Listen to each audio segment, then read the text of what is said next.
Assalamualaikum warahmatullahi wabarakatuh. Yang saya hormati Ustadz Muhammad Farhan, SPDI, Shum, MPDI, selaku dosen mata kuliah Sejarah Pendidikan Islam. Dan tak lupa teman-teman saya kelas A maupun kelas B yang saya banggakan. Perkenalkan, nama saya Syamsul Ma'arif dengan NIM 0053. Di sini saya akan mempresentasikan sebuah tugas UTS, yaitu mata kuliah Sejarah Pendidikan Islam, untuk membuat video presentasi dengan tema Sejarah Pendidikan Islam. Nah, di sini saya akan mengambil tema Sejarah Pendidikan Islam pada masa dinasti Bani Abbasiyah. Oke, baik, saya akan menjelaskannya, yaitu dinasti Abbasiyah merupakan salah satu tonggak penting dalam sejarah peradaban Islam. Berdiri pada tahun 750 Masehi, setelah runtuhnya dinasti Umayyah, kekuasaan Abbasiyah membuka babak baru yang ditandai dengan kemajuan luar biasa di berbagai bidang, terutama ilmu pengetahuan seperti filsafat, sastra, dan teknologi.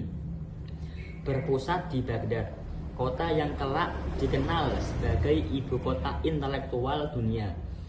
Dinasti Abbasiyah menjadi simbol kejayaan Islam yang tidak hanya berfokus pada ekspansi wilayah, tetapi juga pengembangan intelektual dan budaya. Oke, selanjutnya adalah latar belakang pendidikan pada masa dinasti Abbasiyah. Masa dinasti Abbasiyah yaitu pada tahun 750 sampai 1258 Masehi. Dikenal sebagai periode keemasan dalam sejarah peradaban Islam. Salah satu aspek paling menonjol dari kejayaan tersebut adalah kemajuan luar biasa dalam bidang pendidikan dan ilmu pengetahuan. Berpusat di Baghdad, kekhalifahan Abbasiyah menjadikan pendidikan sebagai pondasi utama dalam membangun masyarakat yang beradab dan berilmu. Khalifah Abbasiyah seperti Harun ar-Rasyid dan Al-Ma'mun memberikan perhatian besar terhadap pengembangan ilmu pengetahuan. Mereka mendirikan lembaga-lembaga pendidikan seperti Baitul Hikmah yang berfungsi sebagai perpustakaan, pusat penerjemahan, dan tempat berkumpulnya para ilmuwan dari berbagai latar belakang pendidikan. Pendidikan tidak hanya terbatas pada ilmu agama, tetapi juga mencakup filsafat, kedokteran, matematika, astronomi, dan sastra. Oke. Berikutnya adalah sistem pendidikan Islam pada masa Abbasiyah, yaitu 1. Masjid dan halaqah. Jadi masjid dan halaqah itu adalah tempat utama belajar agama dan ilmu dasar. Ulama mengajar secara langsung kepada murid dalam bentuk diskusi terbuka. Yang kedua ada madrasah. Mulai berkembangnya sebagai institusi pendidikan formal, khususnya untuk ilmu agama dan hukum Islam atau fikih. 3. Kurikulum yang luas seperti ilmu agama, Al-Quran, tafsir, hadis, fikih, dan akhlak. Ilmu rasional, matematika, astronomi, kedokteran, filsafat, logika, dan kimia. Bahasa dan sastra seperti bahasa Arab, puisi, dan retorika. Yang keempat, metode pengajaran, diskusi, dan debat ilmiah, yaitu mendorong pemikiran kritis dan argumentatif. Penerjemahan karya asing, terjemahan dari bahasa Yunani, Persia, dan India, memperkaya khazanah ilmu Islam. 5. Peran negara dan khalifah. Khalifah menandai pendidikan, membangun perpustakaan, dan menguasai para ilmuwan. Pendidikan menjadi alat diplomasi dan simbol kejayaan peradaban Islam. Oke, jadi tokoh-tokoh penting pada pendidikan masa Abbasiyah. Yaitu ada satu Al-Kindi, filsafat dan ilmu pengetahuan, dijuluki filsuf Arab. Yang kedua ada menggabungkan filsafat Yunani dengan pemikiran Islam. Tiga, menulis dari 260 karya dalam berbagai bidang, logika, matematika, kedokteran, dan musik. Yang kedua ada ilmuwan yang bernama Al-Farabi, yaitu fokus di bidang logika dan politik. Karyanya adalah satu, menyusun teori negara ideal dalam Islam. Yang kedua, karyanya ahli dalam logika, Aristotelian, dan filsafat Plato. Dan yang ketiga, karyanya adalah karya mempengaruhi pemikiran politik dan etika Islam. Selanjutnya, ilmuwan yang ketiga yaitu ada Ibnu Sina, yaitu atau bisa dibilang Avicenna, yaitu dalam bidangnya kedokteran dan filsafat. Jadi Ibnu Sina itu adalah ilmuwan yang menciptakan ilmu kedokteran dan ilmu filsafat. Nah, untuk karyanya adalah satu, menulis Al-Qanun fi al-Tibb, ensiklopedia medis yang digunakan di Eropa hingga abad ke-17. Yang kedua ada mengembangkan teori tentang jiwa, logika, dan metafisika. Next.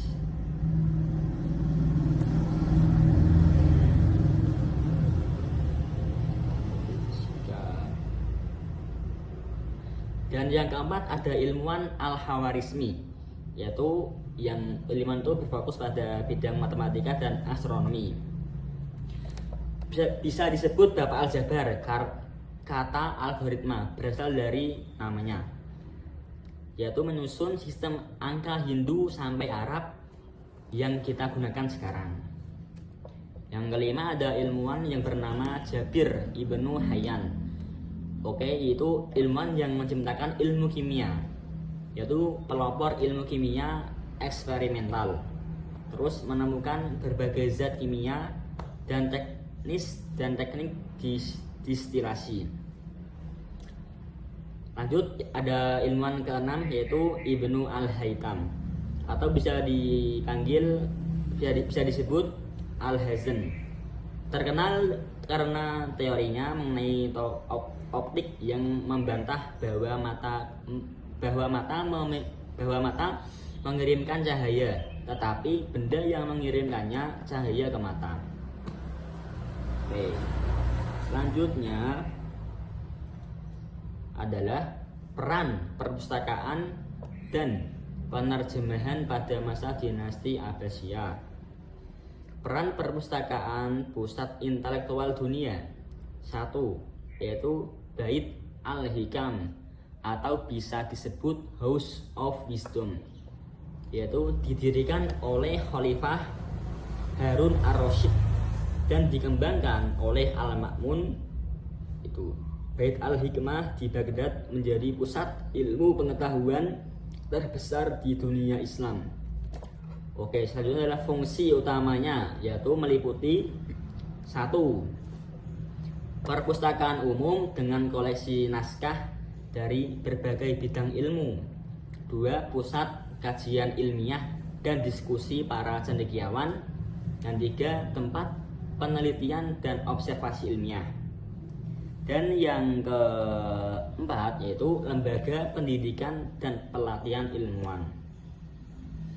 Yang kedua ada dua, akses terbuka dan multikultural. Perpustakaan ini terbuka untuk siapa saja. Jadi siapa saja ilmuwan yang ingin mempelajari suatu ilmu itu bisa datang ke perpustakaan ini, karena ini bersifat umum. Jadi semua orang bisa datang ke sini, termasuk ilmuwan dari berbagai latar belakang agama dan budaya. Yang kedua, menjadi tempat bertemunya pemikiran Arab, Persia, Yunani, dan India. Selanjutnya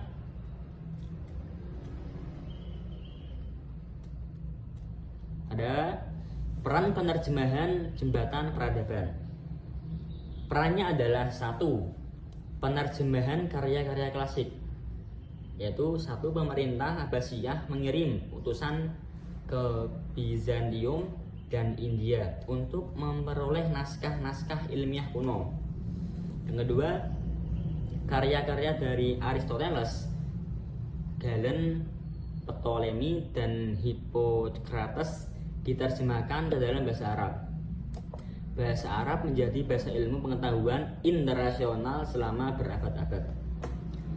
2. Transformasi ilmu, yaitu penerjemahan bukan sekedar alih bahasa, tetapi juga pengembangan dan kritik terhadap isi. Terus ilmuwan muslim seperti Huwayyin ibnu Ishaq dan Tabit ibnu Qurra berperan besar dalam menerjemahkan dan memperluas pemahaman ilmu kedokteran, matematika, dan astronomi. Yang ketiga itu ada efek jangka panjangnya, yaitu efek jangka panjangnya adalah ilmu yang dikembangkan di perpustakaan Abbasiyah kemudian menyebar ke Eropa melalui Andalusia dan memicu Renaissance. Terus perpustakaan dan penerjemahan menjadi model bagi universitas modern. Ya, dampak pendidikan pada dinasti Abbasiyah. 1. Lahirnya zaman keemasan Islam. Jadi dampaknya pendidikan pada masa dinasti Abbasiyah itu lahir zaman keemasan Islam. Jadi pendidikan yang didukung negara melahirkan era kemajuan yang luar biasa dalam ilmu pengetahuan filsafat, kedokteran, matematika, dan sastra. Kota Baghdad menjadi pusat intelektual dunia, menyaingi Athena dan Alexandria. 2. Terbentuknya lembaga pendidikan formal. Munculnya madrasah, perpustakaan, dan pusat kajian seperti Bait Al-Hikmah menjadi pendidikan lebih terstruktur dan sistematis. Pendidikan tidak hanya berbasis agama tetapi juga ilmu rasional dan eksperimental. Terus yang ketiga, penyebaran ilmu ke dunia barat. Jadi dampaknya itu yang ketiga adalah penyebaran ilmu ke dunia barat itu sangat luas. Jadi sangat karya-karya dari ilmuwan Abbasiyah itu tersebar ke dunia barat. Jadi karya-karya ilmuwan Abbasiyah diterjemahkan ke bahasa Latin dan mempengaruhi Eropa, terutama saat Renaissance.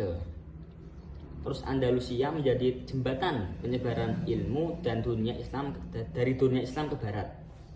Jadi yang menjadi jembatan tersebarnya ilmu itu Andalusia, ya. Jadi Andalusia itu berperan sebagai jembatan untuk tersebarnya ilmu ke dunia barat. Oke. Yang keempat, munculnya tokoh-tokoh besar. Jadi pendidikan melahirkan ilmuwan seperti Al-Khawarizmi, matematika, Ibnu Sina, kedokteran, Al-Farabi, filsafat, dan Jabir ibnu Hayyan, kimia. Mereka menjadi rujukan ilmiah berabad-abad.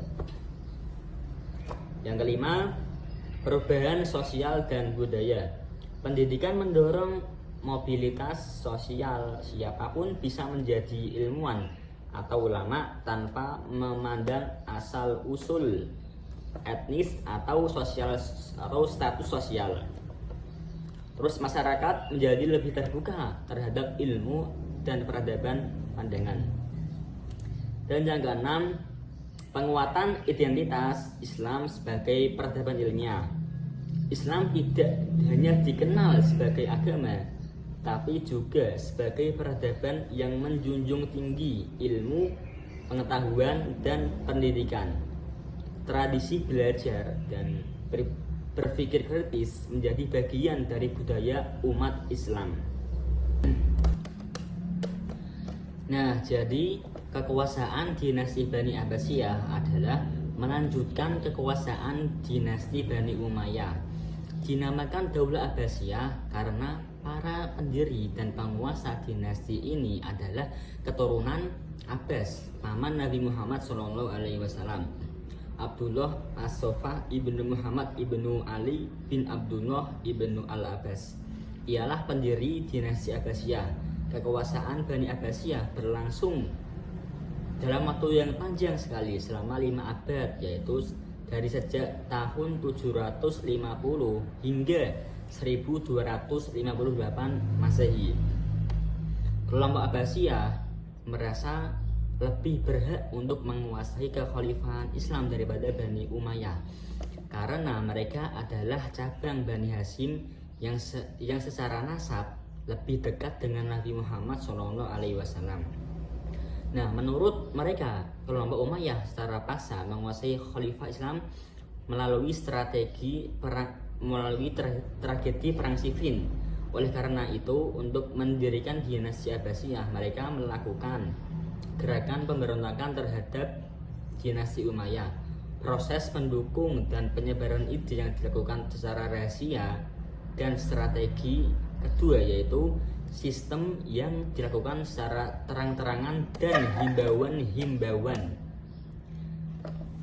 di forum resmi untuk mendirikan dinasti Abbasiyah berlanjut peperangan melawan dinasti Umayyah. Dari dua strategi yang telah diterapkan oleh Muhammad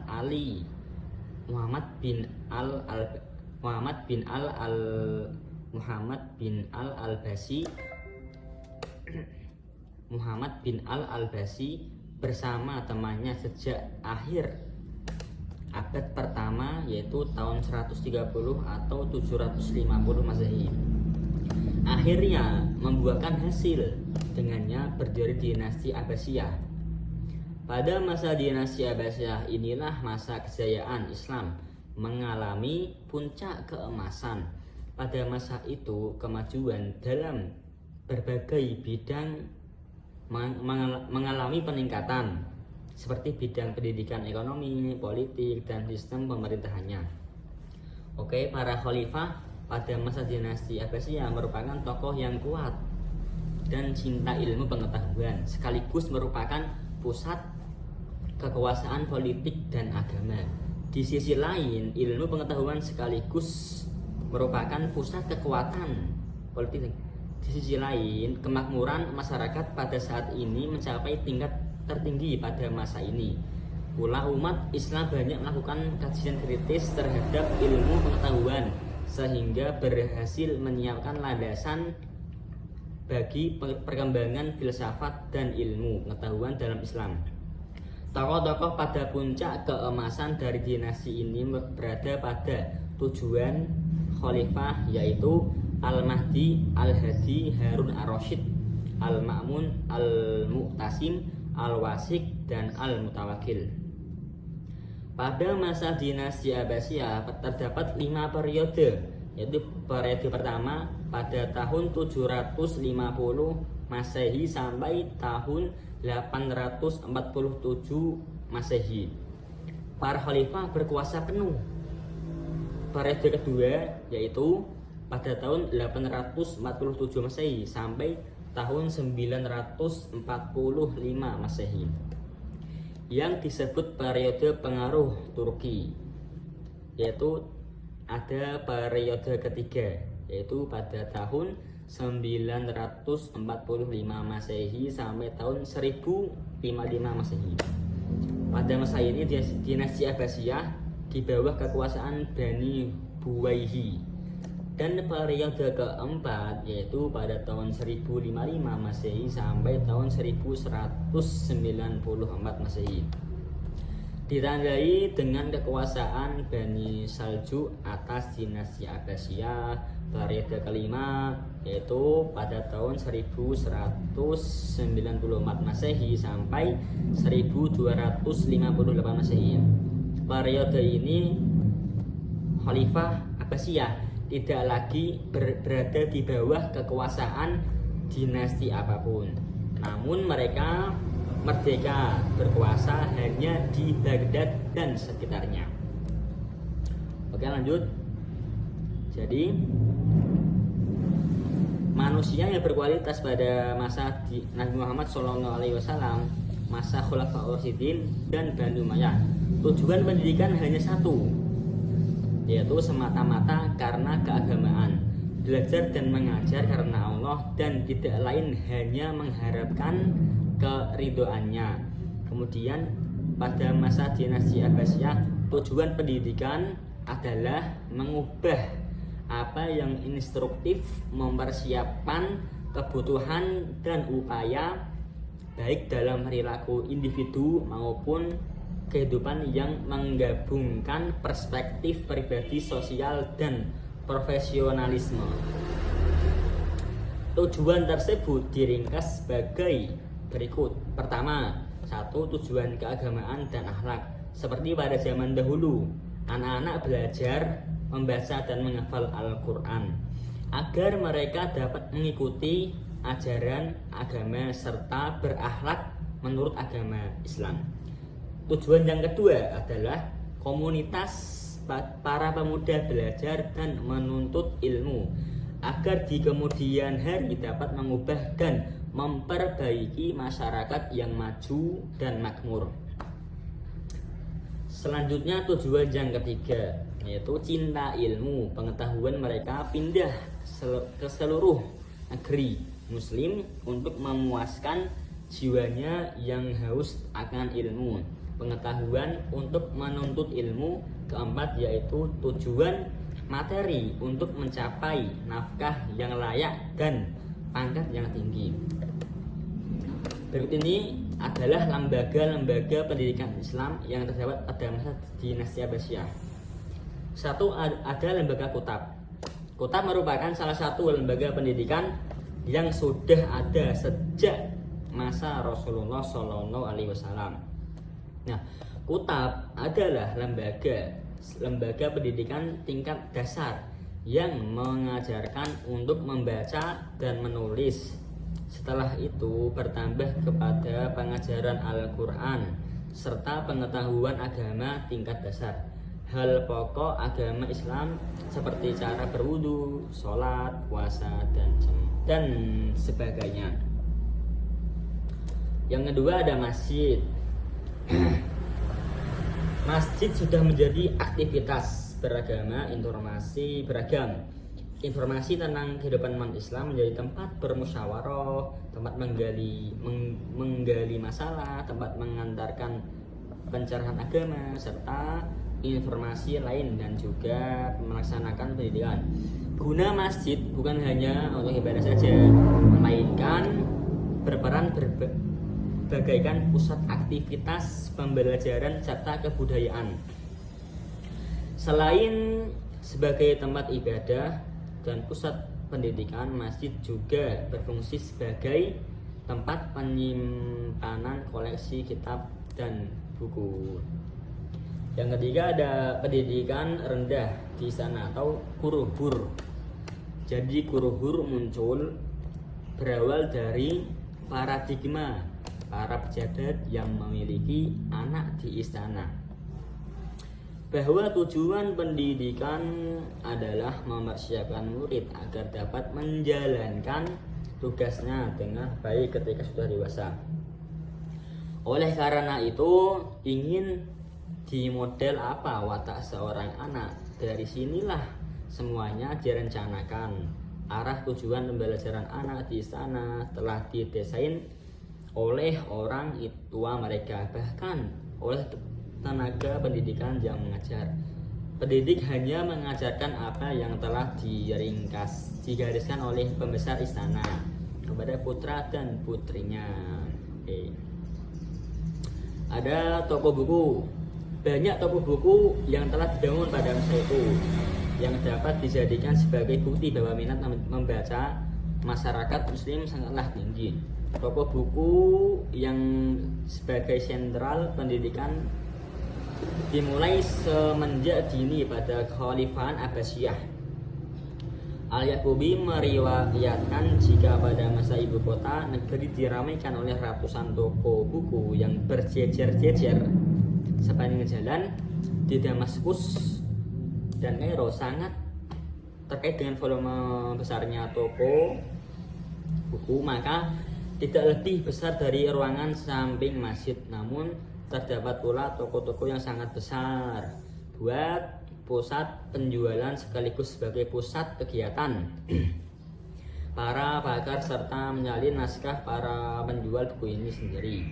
Banyak yang menjabat selaku penulis kaligrafi, penyalin serta pakar sastra yang menjadikan toko mereka tidak hanya sebagai serta tempat jualan, namun pula bagaikan pusat aktivitas ilmiah.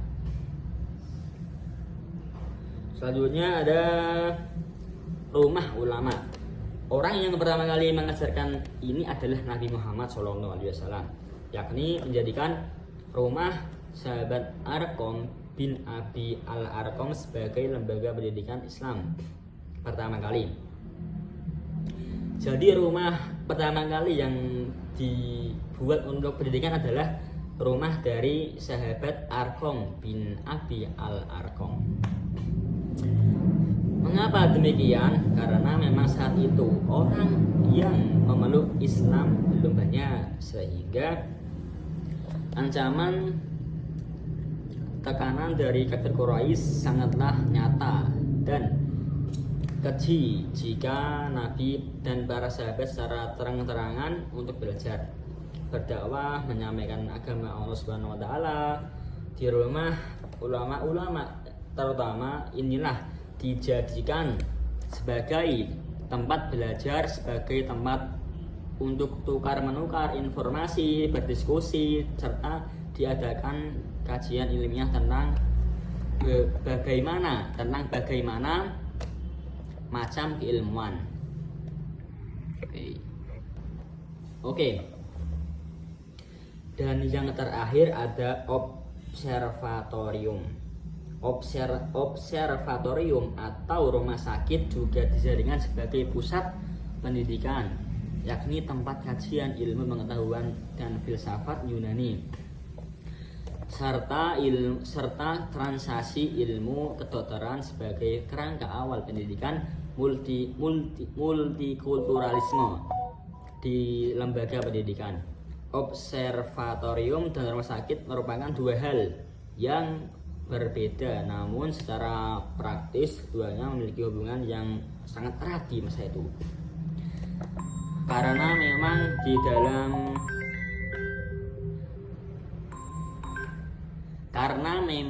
di dalam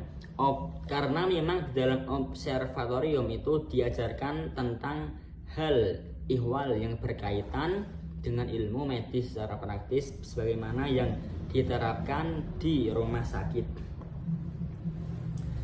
Dapat diartikan bahwa observatorium itu merupakan wadah pelajaran dan menerapkan kembali apa-apa yang telah disusun oleh dan diimplementasikan dengan sangat baik oleh para ulama kita di saat itu, serta dalam mengurangi atau mendiskusi berbagai macam konflik yang ada di lembaga pendidikan Islam dewasa ini. Karena memang pada hakikatnya tidak semua konflik itu bersifat negatif, justru malah sebaliknya. Jika kita dapat menyelesaikan dengan tepat dan cepat, tentu penyelesaian konflik ini banyak bergantung pada pola kepemimpinan seseorang pemimpin yang dapat dipastikan terkait pola kepemimpinan seseorang itu. Berbeda-beda bisa disebabkan karena faktor genealogi, psikologi kepribadian, pendidikan, lingkungan, geografi, dan lain sebagainya. Oke. Jadi dalam perkembangan pendidikan Islam pada masa modern, terutama setelah memasuki abad ke-19 Masehi, dunia Islam memasuki abad kebangkitan dan kemodernan. Sangat semangat kebangkitan ini didorong oleh dua faktor, yaitu 1. Al-Quran mendorong manusia untuk berpikir dan mengadakan perenungan, bahkan menyuruh manusia untuk memikirkan dan mengeluarkan rahasia yang ada dalam alam semesta ini. 2. Adanya dorongan kemajuan berupa perkembangan iptek, ilmu pengetahuan, dan teknologi yang memasuki dunia Islam. Hal itu dilatar belakangi oleh adanya kontak antara dunia Islam dengan dunia Barat yang selanjutnya membawa ide baru seperti rasionalisme dan sebagainya. Aspek-aspek pembaharuan yang menjadi perhatian para pemikir Islam di antaranya ialah pemurnian tauhid, politik, ekonomi, sosial, budaya, kemiliteran, sains dan teknologi, emansipasi wanita, serta sistem pendidikan. Baik. Selanjutnya pemikiran pembaharuan selanjutnya yaitu pemikiran pembaharuan sistem pendidikan selalu mendapat perhatian dari setiap pemikir pembaharu karena dengan adanya pendidikan itu arena studi tidak pernah kering karena masalah pokok yang menjadi pembahasannya adalah mengenai manusia dengan segala aspeknya. Di samping itu, jalan untuk mencapai tujuan pemikiran dilakukan baik melalui pemikiran pendidikan formal maupun non formal. Gerakan kebangkitan kembali dunia Islam telah menjalar ke Indonesia, termasuk pelaksanaan pendidikan Islam. Pertumbuhan pendidikan Islam di Indonesia sangat diketahui dengan menelusuri sejarahnya sejak zaman kedatangan Islam sampai sekarang.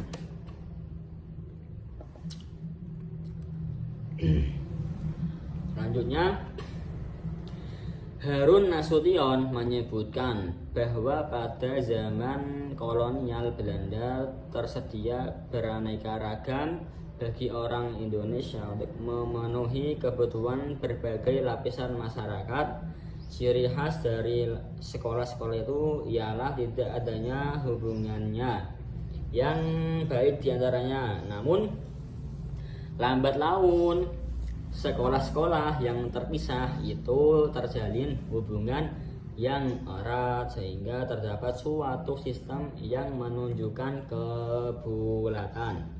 Dalam perkembangan selanjutnya, sistem pendidikan Islam semakin berkembang dan terpadu. Hal ini ditandai oleh masuknya ilmu agama pada sekolah-sekolah umum dan masuknya ilmu-ilmu umum pada madrasah. Madrasah bahkan pada perkembangan terakhir lahir beberapa madrasah dan pondok pesantren modern. Ternyata perlunya sarana pendidikan Islam diperuntukkan bagi sebagian masyarakat Islam yang ingin mempelajari agamanya secara mendalam. Tentang hal ini telah ditegaskan dalam Quran surat At-Taubah ayat 122. Saya akan membacakan dalilnya dalam Al-Quran surat At-Taubah ayat 122. Bentar. Yang berbunyi, A'udzu billahi minasyaitonir rajim. Bismillahirrahmanirrahim. Wa ma kana al-mu'minuna liyanfiru kaffah falawla nafara min kulli firqatin minhum ta'ifatun liyatafaqahu fid-dini waliyundiru qaumahum idza raja'u ilaihim la'allahum yahdarun. Itu adalah dalil Al-Qur'annya. Selanjutnya, pendidikan Islam adalah pendidikan yang sangat ideal, yaitu menyelaraskan antara pertumbuhan fisik dan psikis, jasmani dan rohani, pengembangan individu dan masyarakat, serta kebahagiaan dunia dan akhirat. Pendidikan Islam merupakan usaha yang dilakukan secara sadar dengan membimbing dan mengasuh peserta didik agar dapat memahami, menghayati, dan mengamalkan ajaran Islam. Karenanya peningkatan sumber daya manusia tetap berkesinambungan dengan peningkatan kualitas iman dan takwa, kualitas ibadah, kualitas ilmu dan teknologi, serta kualitas zikir dan doa kepada Allah Subhanahu wa Ta'ala. Konsep pada saat itu menjadi umat yang maju dan ilmu agama dan sains, bahkan pernah menjadi umat yang adikuasa. Jadi kesimpulannya adalah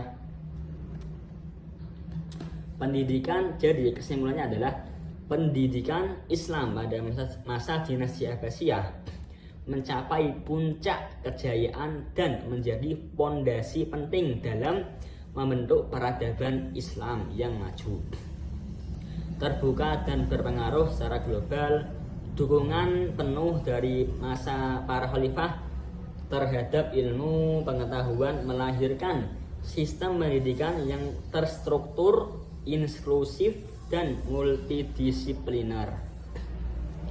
Pendidikan pada masa ini melahirkan tokoh-tokoh besar seperti Al-Khawarizmi, Ibnu Sina, Al-Farabi, dan Jabir Ibnu Hayyan yang kontribusinya masih diakui hingga kini. Sistem pendidikan Abbasiyah juga mendorong pemikiran kritis, dialog ilmiah, dan semangat belajar lintas budaya. Dengan demikian, pendidikan Islam pada masa Abbasiyah tidak hanya membentuk generasi ilmuwan dan ulama, tetapi juga mewariskan nilai-nilai intelektual yang menjadi inspirasi bagi dunia hingga saat ini.